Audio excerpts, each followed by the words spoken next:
Samsung is supposedly vigorously testing the top-end flagship for next year, the Galaxy S26 Ultra, with the newest rumors saying that one prototype is claimed to include 3 back cameras, compared to 4 on the Galaxy S25 Ultra. Thankfully, the Korean company is rumored to bring one function back, which it deleted from this year's premium offering, while also researching stacked battery technology that would enable it to eventually break the 5000 mAh capacity mark. On X, leaker _God has posted a promising configuration of the Galaxy S26 Ultra prototype, with the exclusion of the camera. As indicated above, the gadget is being tested with 3 back cameras, although it is uncertain which unit has been dropped from the specs. Samsung may make this trade-off since it is believed to reintroduce variable aperture technology to the Galaxy S26 Ultra, which it introduced to the Galaxy S9 and Galaxy S9 Plus. In summary, the device will provide greater versatility from a single sensor, allowing the business the opportunity to remove one camera from the mix.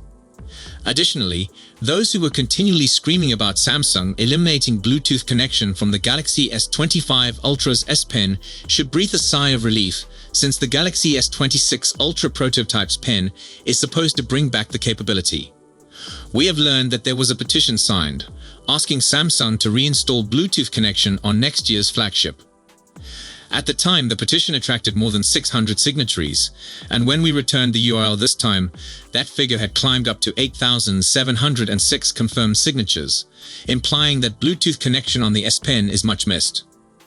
As for the battery, the S26 Ultra might include stacked cell technology, with a report suggesting that the capacity has already exceeded 5,500 mAh, with Samsung studying methods to boost that amount.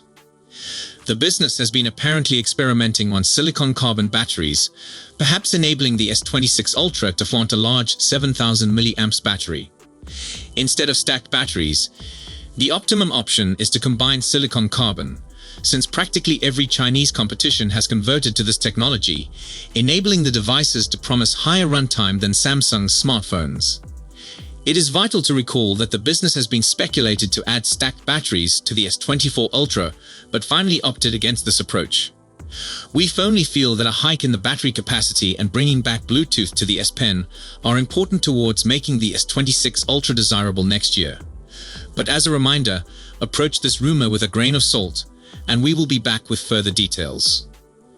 Another area where Samsung didn't make any improvements this year is battery innovation, with the S25 series delivering similar-sized batteries as its predecessors. With most Chinese phones now arriving with silicon carbide batteries that offer superior longevity and density, Samsung is on the back foot. That may change with the S26 series, as a new leak out of Korea reveals Samsung is exploring a transition to silicon batteries next year. It might imply larger batteries inside the same frame, just like the X200 Pro and other 2025 phones, and that's always a good thing. I noticed a leak that stated Samsung would convert to 65-watt charging next year, and if anything, that seems more a wish list than genuine information. While it would be nice to see quicker charging on Samsung's phones, the company has been conservative in this aspect, and I don't see that changing in 2026. I'd love to be proved wrong, however. We'll learn many more information regarding the Galaxy S26 series over the coming months. With this year's models being iterative, there's increasing interest on what Samsung is doing in 2026, and if it will bring major enhancements. Finally, here are 5 things I will want to see from the Galaxy S26 Ultra. It's never too early to start thinking about the next flagship Galaxy Ultra phone. After exchanging my Galaxy S25 Ultra this year for a smaller model, here's what I hope to see from the Galaxy S26 Ultra next year. Yes, you heard me correctly. I purchased the Galaxy S25 Ultra, and although it's a fantastic phone, I returned it for the S25 Plus. There are various reasons why I chose against retaining it, but if Samsung makes a few modest adjustments, I'll happily acquire the Galaxy S26 Ultra in 2026. Samsung has to modify the design a lot more than it did compared to last year.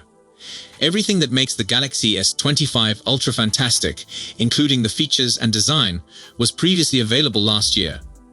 Nothing changed for the better, and things are too comparable to even the S23 Ultra from 2 years ago. However, that's very normal these days, and we'll likely see a greater adjustment with the next version.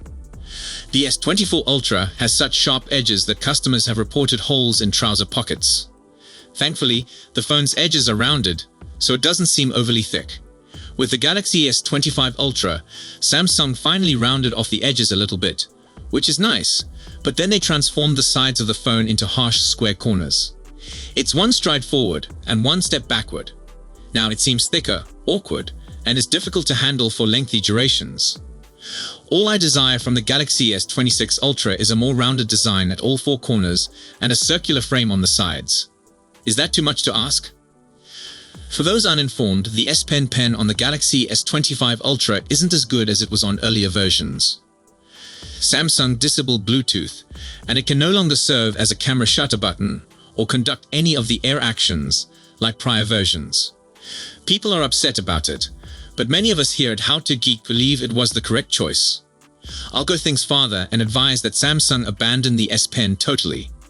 It's a specialized function that only a select few truly appreciate, but it takes up valuable space within the phone that might store a bigger battery.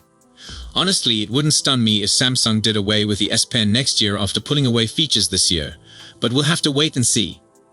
Samsung might make the S Pen an optional item and manufacture covers that contain it, similar to what it did with the Z Fold 6.